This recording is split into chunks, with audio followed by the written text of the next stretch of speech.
Welcome to the channel History at Night. Here, we dive into the past to help you fall asleep easily while learning something new. Don't forget to subscribe and give this video a thumbs up. By the end of this lecture, you'll likely be fast asleep. Close your eyes. The story is about to begin. The history of Freemasonry is a universe of mysteries, secrets, and legends that has captivated people for centuries with its allure and enigma. The mere mention of Freemasons evokes curiosity, conjuring images of secret societies, cryptic rituals, and hidden meanings. Yet, behind this romantic and mystical facade lies a tangible history, traceable from the Middle Ages to the present day. The term Freemasonry derives from the French word francmaçon, meaning Freemason. This is no coincidence. In their earliest days, Freemasons were communities of skilled builders who constructed Europe's majestic castles, cathedrals, and monasteries. United by profound professional knowledge and strict codes of conduct, they passed their craft's secrets from seasoned masters to young apprentices, guarding them from outsiders. These builders formed exclusive professional guilds, accessible only to the initiated. Over time, these construction guilds developed a unique culture of communication and camaraderie. They were not merely professional groups, but true brotherhoods, bound by mutual support and the preservation of trade secrets.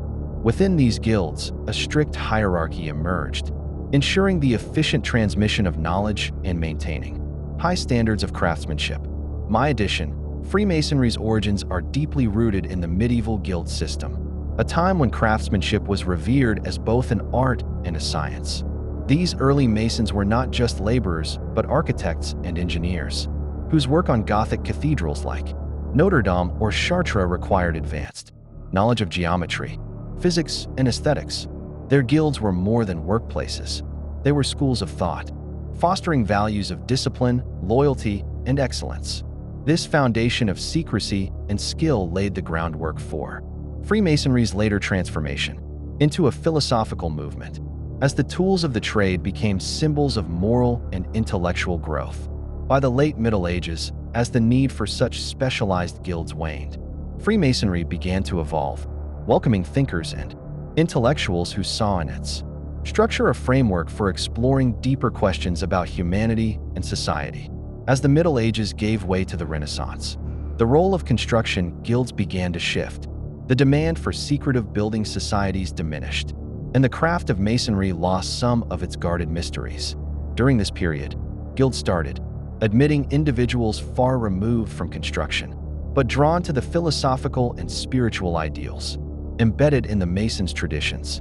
These new members, scholars, scientists, and intellectuals, breathed new life into the old guilds, transforming them into communities focused on ideas rather than stone. Thus, the practical craft of building gave way to symbolic construction, the pursuit of personal and societal improvement. The tools of the Mason, compass, square, and trowel, became emblems of moral and intellectual principles. This pivotal transition explains why Freemasonry gained its aura of mystery, and why its symbols became shrouded in legends and speculation. To understand how these builders laid the foundation for an intellectual brotherhood, we must return to their medieval roots. In a Europe marked by wars, plagues, and superstition, extraordinary architectural feats rose, defying the era's hardships. Behind these Gothic cathedrals, castles, and monasteries stood professional stonemasons, organized into exclusive guilds. These masons were not mere workers, but engineers, architects, and artists skilled in creating intricate arches, soaring vaults, and delicate carvings. My edition, the transformation of Freemasonry, was not just a shift in membership, but a profound reimagining of its purpose. As Europe entered the Renaissance, a time of intellectual awakening, the guild's emphasis on precision and harmony resonated with the era's humanist ideals. The compass, symbolizing divine order, and the square, representing moral rectitude, became tools for constructing not just buildings, but enlightened minds. This period also saw Freemasonry begin to absorb influences from esoteric traditions, such as alchemy and Kabbalah, which enriched its rituals with layers of symbolic meaning. Figures like Sir Francis Bacon, though not confirmed Masons, shared philosophical parallels with the emerging Masonic emphasis on reason and self-improvement, illustrating the broader cultural currents that shaped this evolution. The Guild's secretive nature, once a practical necessity to protect trade secrets, became a means to safeguard intellectual freedom in an era when new ideas could provoke persecution. This secrecy, while fostering unity among members, also fueled public curiosity and suspicion, setting the stage for the myths that would later surround Freemasonry. Medieval stonemasons possessed a unique skill set, blending engineering, architecture, and artistry to transform raw stone into majestic temples. Their training was rigorous, spanning years under the guidance of seasoned masters.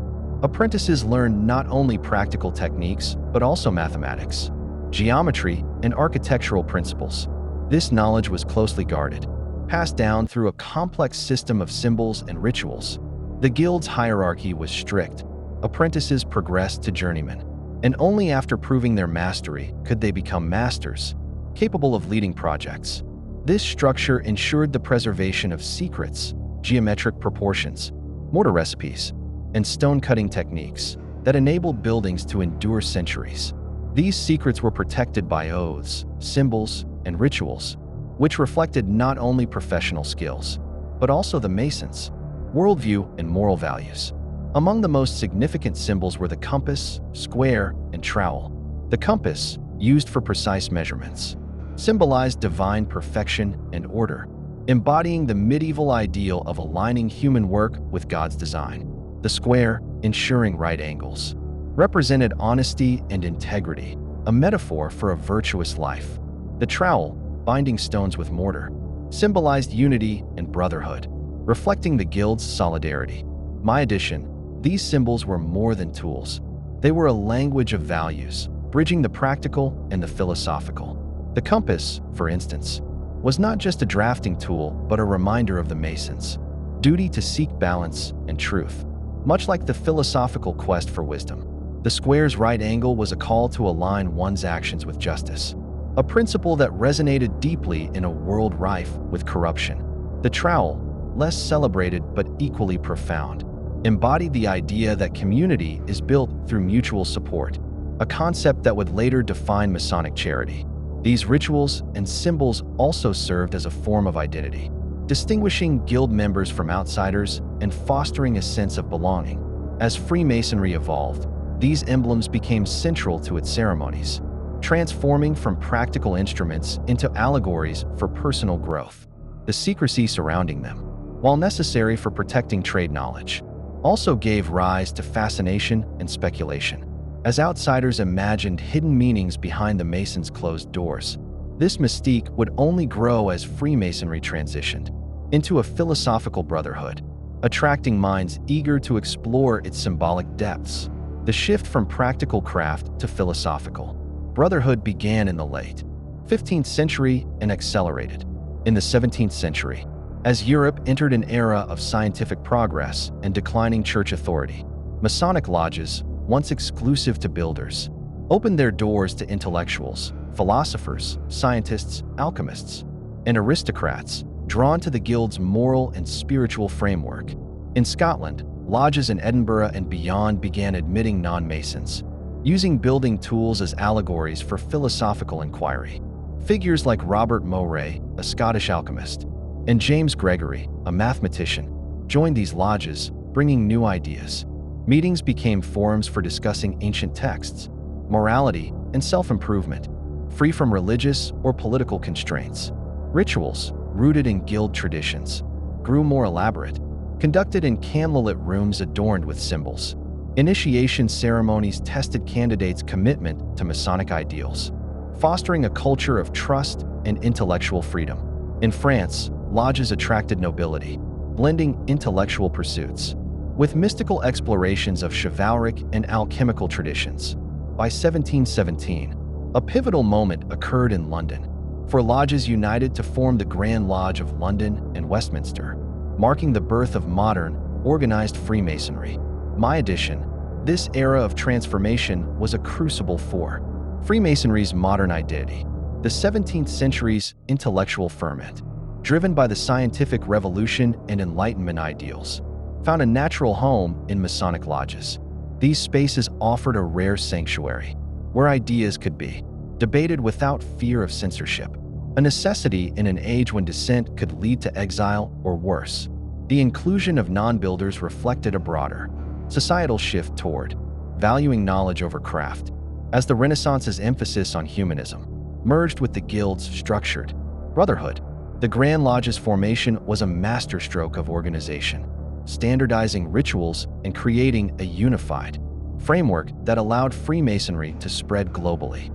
It also elevated the order's prestige, attracting influential figures like the Duke of Montague, whose involvement lent social legitimacy. Yet, this growing prominence came at a cost. The more visible Freemasonry became, the more it drew scrutiny, fueling rumors of secret agendas. The lodge's emphasis on equality and reason, while revolutionary, also made them a target for those who feared change, setting the stage for centuries of conspiracy theories. The establishment of the Grand Lodge of London in 1717 was a turning point. On June 24th, at the Goose and Gridiron Tavern, representatives of 4 lodges agreed to create a centralized authority, the first of its kind. This Grand Lodge, led initially by Anthony Sayer, set common rules and rituals, transforming Freemasonry into a cohesive movement. By 1721, the influential Duke of Montague became Grand Master, boosting its prestige among England's elite. The Grand Lodge introduced a 3-degree system: entered apprentice, fellowcraft, and master mason, each with rituals rich in moral and philosophical meaning. James Anderson's Constitutions of 1723 codified these principles, outlining the Brotherhood's values of tolerance, charity, and self-improvement. This structure allowed Freemasonry to spread rapidly, reaching France, Germany, and beyond, attracting intellectuals and leaders drawn to its ideals of humanism and progress. In the Americas, Freemasonry gained a foothold, influencing cultural and political life. Its lodges became hubs for Enlightenment ideas, shaping revolutions and reforms across continents.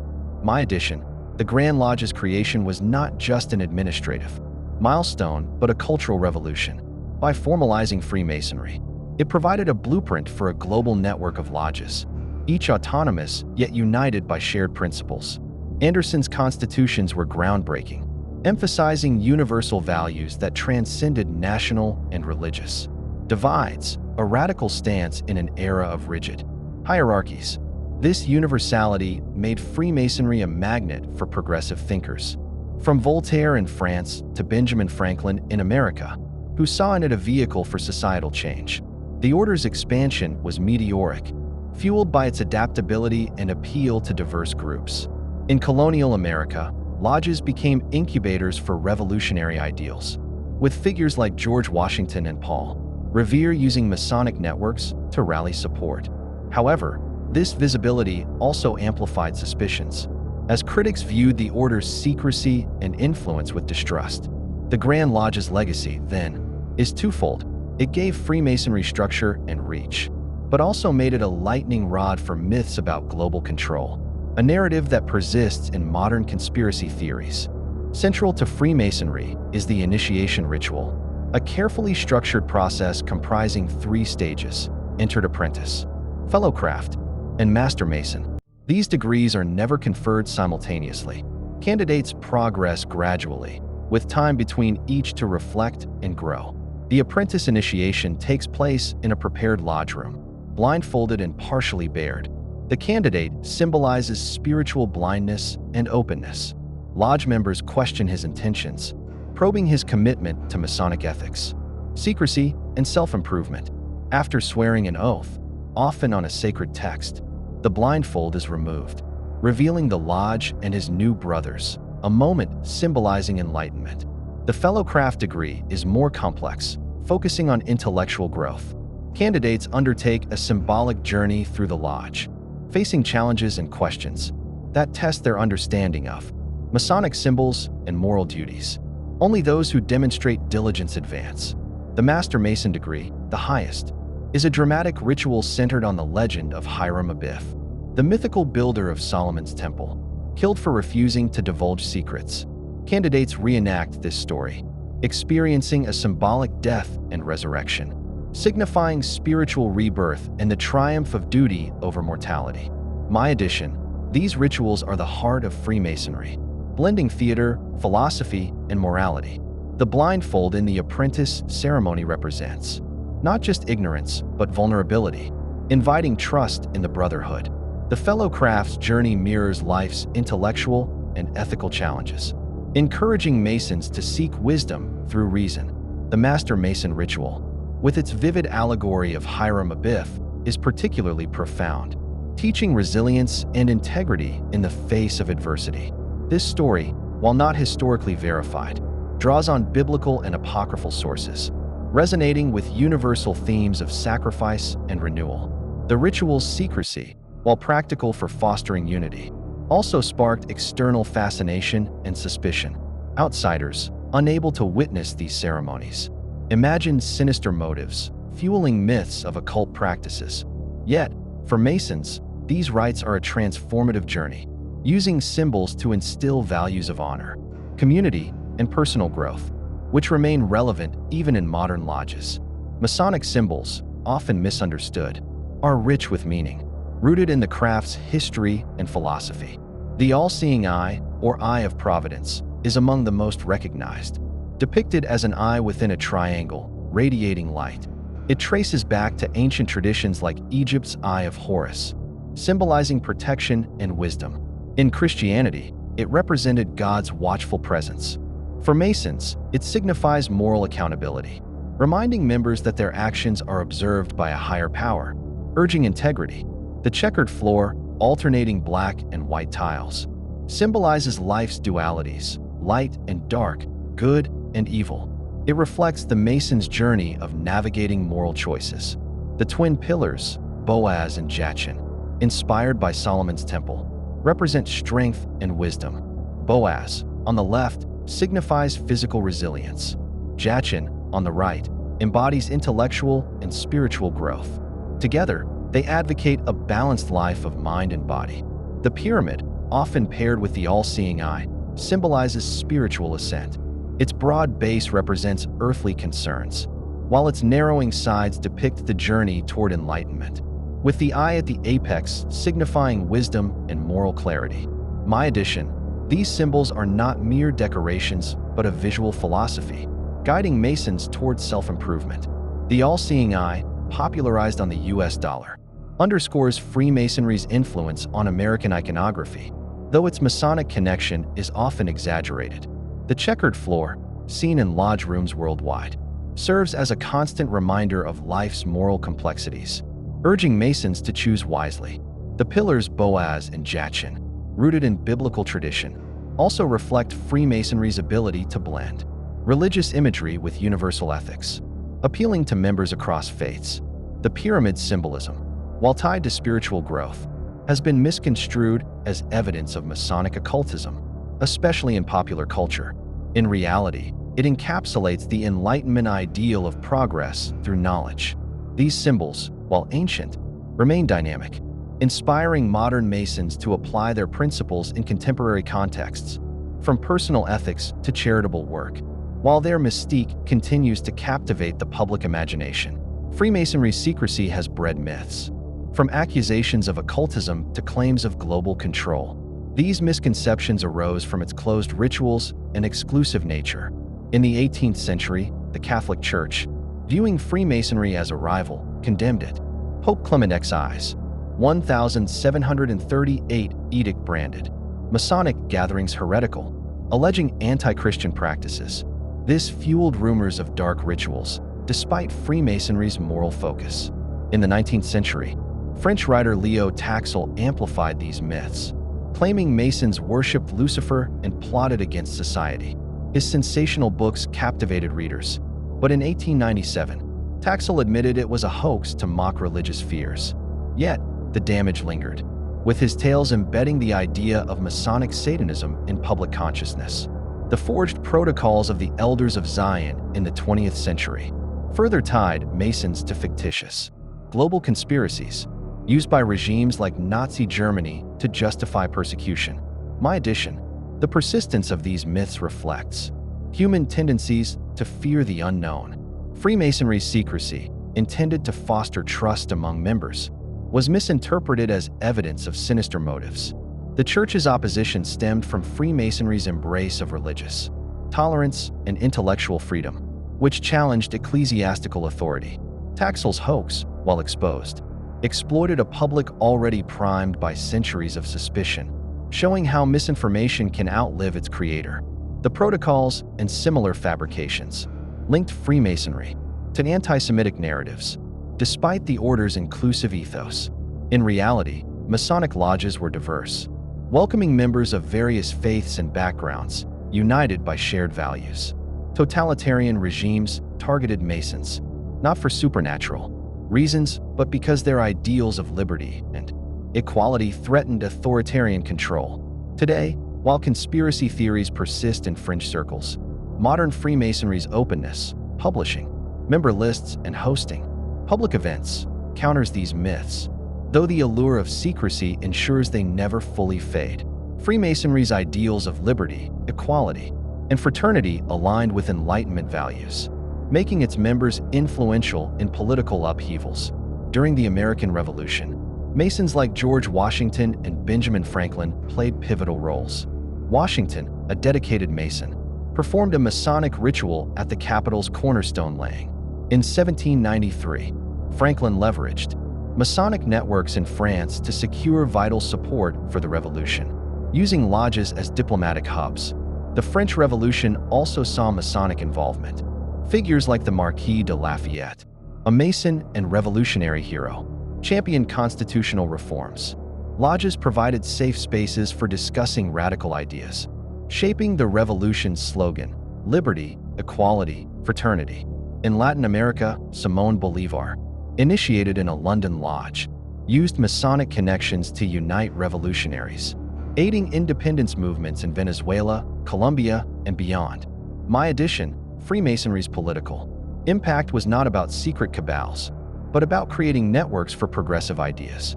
In America, lodges were melting pots where colonists, bound by Masonic oaths, forged alliances across social divides. Washington's public Masonic displays symbolized the new nation's commitment to order and virtue, rooted in Enlightenment principles.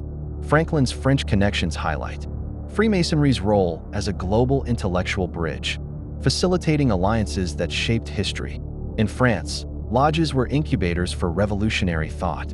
Though not all Masons supported radical change, some, like Lafayette, sought moderate reforms, illustrating the order's ideological diversity.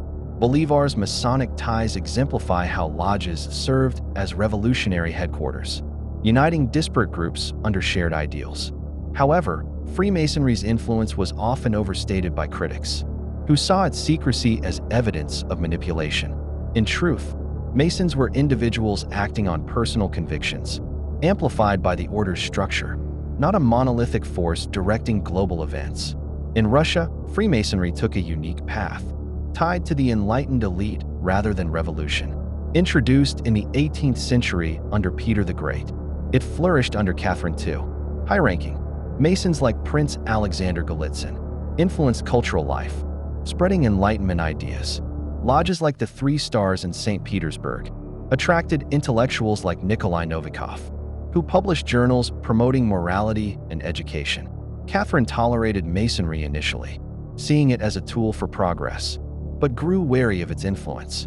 Under Paul I, fearing revolutionary ties, Freemasonry was banned in 1798, with harsh penalties for members. Despite this, Masonic ideas persisted, inspiring cultural figures.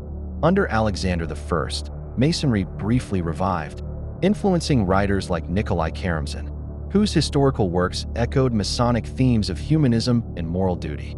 My addition, Russian Freemasonry, was less about political upheaval and more about intellectual and spiritual renewal. Lodges served as salons for the nobility, fostering discussions on philosophy and reform in a tightly controlled empire. Novikov's publishing efforts, supported by Masonic networks, democratized knowledge, challenging Russia's rigid social order. His persecution under Catherine reflects the tension between autocracy and enlightenment, with Masonry caught in the crossfire. The brief resurgence under Alexander I highlights Freemasonry's resilience, attracting figures like Karamzin, who wove Masonic ideals into Russia's cultural fabric. Even Alexander Pushkin, though not a Mason, was influenced by Masonic acquaintances, his poetry reflecting themes of freedom and morality. The 1825 Decembrist uprising, involving some Masons, led to renewed repression, but Masonic thought endured, shaping Russia's literary and philosophical traditions. This legacy underscores Freemasonry's role as a quiet, but persistent, force for cultural progress, often misunderstood by authorities as a threat. Russian Freemasonry, despite periods of suppression, left a lasting cultural imprint. During Alexander I's reign, lodges became hubs for intellectuals like Nikolai Karamzin, whose history of the Russian state reflected Masonic ideals of moral duty and humanism. Alexander Pushkin, though not a Mason, was influenced by Masonic circles, his poetry echoing themes of liberty and ethics. Alexander Labzin, a philosopher and publisher, promoted Masonic philosophy through his journal Shaun Herald, spreading ideas of spiritual growth. The 1825 Decembrist uprising, involving some Masons, led to renewed crackdowns under Nicholas I. Lodges were driven underground, losing influence. A brief revival occurred after the 1905 revolution, but the 1917 Bolshevik takeover banned Freemasonry. Viewing it as bourgeois, Russian Masons emigrated, forming lodges in Paris and beyond, preserving traditions among exiles like philosopher Nikolai Berdyaev. In the Soviet era, Freemasonry remained outlawed, resurfacing only after the USSR's collapse. My edition, Russian Freemasonry's cultural impact transcended its political setbacks. Karamzin's histories, steeped in Masonic values, shaped Russia's national identity, emphasizing ethical governance. Pushkin's ties to Masonic thinkers like the Decembrists infused his work with revolutionary undertones, subtly challenging autocracy.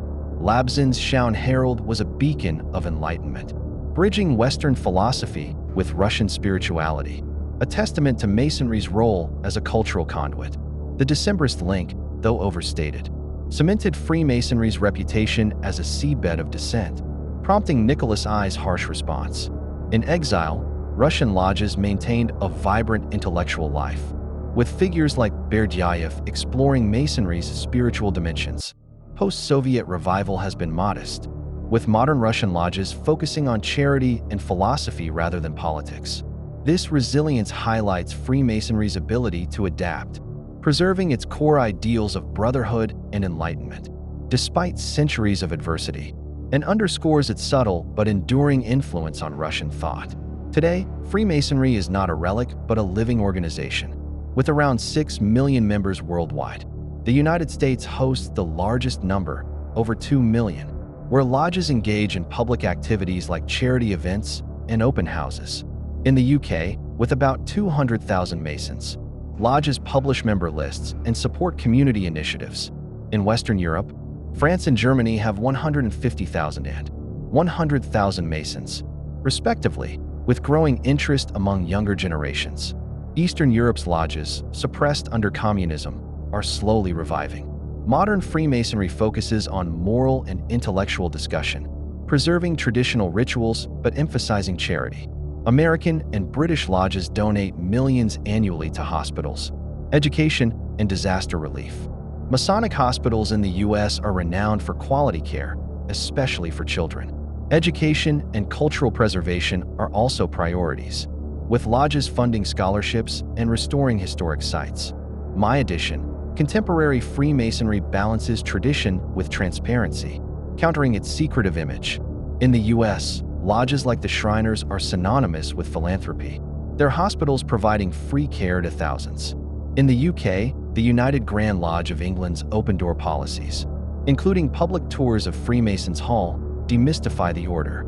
European lodges, particularly in France, blend philosophical debates with social activism, attracting professionals seeking community and purpose. The revival in Eastern Europe reflects a hunger for civic engagement. After decades of authoritarianism, though membership remains small, globally, Freemasonry's apolitical stance, banning political or religious debates in lodges, ensures unity. but limits its influence on policy. While conspiracy theories persist, modern Masons prioritize tangible good, from funding medical research to preserving cultural heritage. This shift from esoteric brotherhood to public service. Organization highlights Freemasonry's adaptability, maintaining relevance in a skeptical, interconnected world while honoring its philosophical roots. Freemasonry's mystique has made it a staple in popular culture. Dan Brown's The Da Vinci Code and the Lost Symbol portray Masons as guardians of ancient secrets, sparking global interest. While fictional, these novels fueled debates about Freemasonry's influence. The film National Treasure, starring Nicolas Cage, depicts Masons as protectors of hidden treasures, blending history with adventure. Though not factual, it popularized Masonry's image as a keeper of esoteric knowledge. Umberto Eco's Foucault's Pendulum explores Freemasonry's role in conspiracy theories, critiquing society's obsession with hidden meanings. Video games like Assassin's Creed weave Masons into tales of secret societies, portraying them as players in a grand historical conflict. These works, while entertaining, often distort Freemasonry's reality, emphasizing myth over its focus on morality and charity. My addition, Freemasonry's cultural allure stems from its blend of secrecy and symbolism, making it a perfect plot device.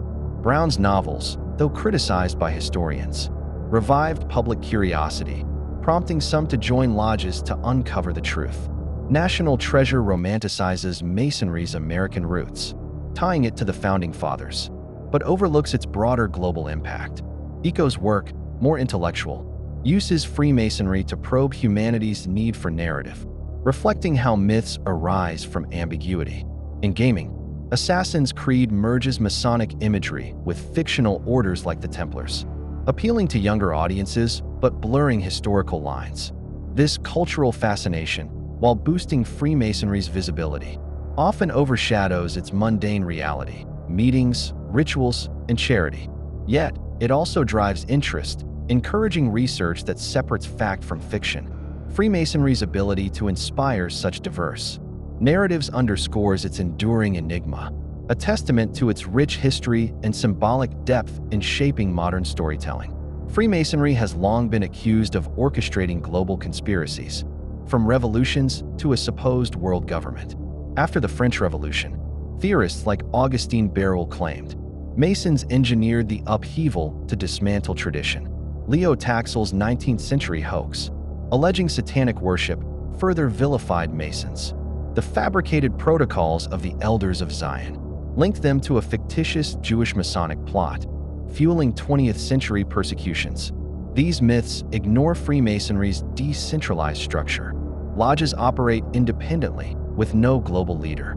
During revolutions, some Masons were radicals, others conservatives, reflecting diverse views, not a unified agenda.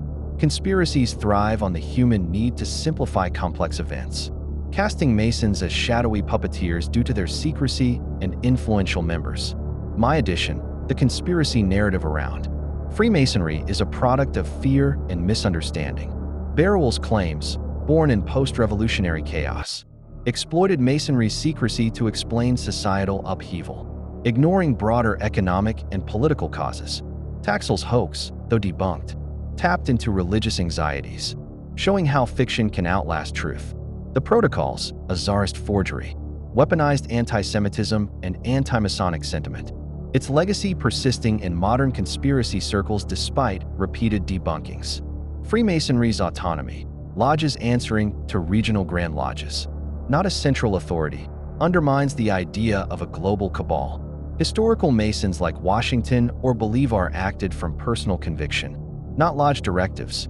The order's secrecy, once a practical necessity, became a canvas for projection, with critics filling gaps with fantastical tales. Today, open lodge events and published records counter these myths, but the allure of a hidden hand persists, reflecting humanity's struggle to accept history's complexity over simplistic scapegoats. Freemasonry's core appeal lies in its philosophy of personal and communal growth. From its medieval roots, it has emphasized moral integrity, intellectual curiosity, and brotherhood. Rituals and symbols, like the compass and square, guide members towards self-improvement. encouraging reflection on life's purpose. Lodges offer a space for open dialogue, free from political or religious dogma, fostering unity across diverse backgrounds. Historically, this philosophy attracted Enlightenment thinkers, revolutionaries, and cultural figures, shaping progressive movements. Today, it draws professionals and creatives seeking meaning in a fragmented world. By blending ancient traditions with modern charity, Freemasonry remains relevant, offering a framework for ethical living and community service amidst global challenges. My edition, Freemasonry's philosophy is timeless, rooted in universal principles that transcend eras. The compass and square, symbols of balance and rectitude, resonate as much in today's fast-paced society as in medieval guilds, urging Masons to align actions with values. The Lodge's egalitarian space, where a CEO and a teacher debate as equals, counters modern polarization, fostering mutual respect. Historically, this ethos empowered figures like Franklin, whose Masonic ties amplified his advocacy for liberty, and continues to inspire members who fund schools or aid disaster victims. Freemasonry's adaptability, integrating new cultural contexts while preserving rituals, ensures its appeal. In an age of digital disconnection, its emphasis on face-to-face community and shared purpose offers a counterpoint, attracting those seeking deeper connections. By marrying introspection with action, Freemasonry endures as a beacon of ethical and intellectual pursuit, its legacy a testament to the power of ideas to shape lives and societies. Freemasonry's global spread has led to diverse practices, reflecting local cultures while maintaining core principles. In the United States, lodges emphasize charity and community engagement, with groups like the Shriners funding children's hospitals. In the UK, the United Grand Lodge of England upholds traditional rituals, focusing on moral philosophy and public transparency. French Freemasonry, known as the Grand Orient, leans toward intellectual debates, often with a secular tone, attracting philosophers and professionals. In Africa and Asia, Freemasonry is smaller but growing. South African lodges, established during colonial times, blend British traditions with local values, supporting education. In India, lodges formed under British rule now focus on interfaith harmony, reflecting the country's diversity. Despite variations, all lodges share the universal Masonic commitment to brotherhood, self-improvement, and charity, adapting rituals to resonate with local contexts. My edition, Freemasonry's global diversity is a testament to its flexibility, allowing it to thrive across cultural divides. American lodges, with their public parades and Shriner hospitals, contrast with the UK's reserved, ritual-focused approach, yet both prioritize community service. France's Grand Orient, controversial for its non-religious stance, embodies the Enlightenment's rationalist legacy, fostering debates on ethics and society. In Africa, lodges in countries like Nigeria integrate Masonic symbolism with indigenous philosophies, creating unique blends of tradition. In Asia, Indian lodges navigate a complex religious landscape, using Masonry's universalism to bridge Hindu, Muslim, and Sikh communities. This adaptability has not been without challenges. Cultural misunderstandings and historical ties to colonialism have sparked skepticism in some regions. Yet, Freemasonry's emphasis on universal values enables it to resonate worldwide. From Tokyo's small but dedicated lodges to Brazil's vibrant Masonic halls, these variations highlight the order's ability to evolve, balancing global unity with local identity, a dynamic that ensures its continued relevance in diverse societies. Charity is a cornerstone of modern Freemasonry, with lodges worldwide donating billions to causes like healthcare, education, and disaster relief. In the US, Masonic organizations fund hospitals, notably the Shriners Network, which provides free care for children with complex medical needs. In the UK, lodges support charities for the elderly, veterans, and youth, alongside preserving historic buildings. European lodges, particularly in Germany and France, sponsor scholarships and medical research, enhancing community welfare. These efforts reflect Freemasonry's philosophy of service, rooted in the medieval guild's mutual support. By funding schools, clinics, and cultural projects, Masons extend their commitment to enlightenment beyond lodge walls. This public generosity counters myths of secrecy, showcasing Freemasonry as a force for good, dedicated to improving lives and fostering global goodwill. My addition, Freemasonry's charitable impact is staggering, often underreported due to its low-key approach. The Shriners Hospitals, treating over 1.4 million children since 1922, exemplify this legacy, offering cutting-edge care regardless of ability to pay. In the UK, the Masonic Charitable Foundation, one of the largest grant-making charities, disburses millions annually, from disaster relief in flood-stricken regions to dementia care programs. European lodges, like Germany's, fund cancer research and vocational training, embodying the order's belief in uplifting society through knowledge and opportunity. This philanthropy traces back to the Guild's ethos of collective welfare, now amplified by global networks. Unlike flashy corporate giving, Masonic charity is often discreet, driven by members' personal commitment to relieve the distressed. A tenet from Anderson's Constitutions, this work not only aids communities but also reshapes perceptions, challenging conspiracy narratives with tangible acts of compassion. In a world grappling with inequality, Freemasonry's quiet generosity offers a model of civic duty, proving that its ancient principles remain vital for addressing modern challenges. Our journey through Freemasonry's history reveals a story of transformation, from medieval guilds to a global brotherhood. Its rituals and symbols, once trade secrets, now inspire personal growth and ethical living. Freemasonry shaped revolutions, influenced culture, and fostered charity, leaving an indelible mark on history. Despite myths of conspiracies and occultism, its true mission is moral and intellectual enlightenment, uniting diverse individuals in pursuit of shared values. Today, Freemasonry thrives as a community of reflection and service, adapting to modern needs while honoring its roots. Its legacy endures in the ideals of liberty, equality, and fraternity, echoing through time. Thank you for joining this exploration. Subscribe for more historical journeys. And until next time, may wisdom guide your path. My addition, Freemasonry's enduring appeal lies in its ability to evolve while staying true to its core. From Gothic cathedrals to Enlightenment salons, it has been a crucible for ideas, shaping figures like Washington and Bolivar, and inspiring cultural works from Mozart's Magic Flute to Eco's novels. Its rituals, though ancient, offer modern members a framework for introspection in a distracted age, while its charity, Billions in Aid, addresses pressing global needs. The myths surrounding Freemasonry, from Taxil's hoaxes to modern conspiracies, reflect society's fascination with the unknown, yet they obscure its real impact, fostering community, ethics, and progress. As lodges embrace transparency, inviting public engagement, they bridge past and present, proving that a 300-year-old institution can remain relevant. Freemasonry's legacy is not in hidden power, but in its quiet insistence on bettering oneself and the world, a timeless call to build, not just with stone, but with compassion and wisdom.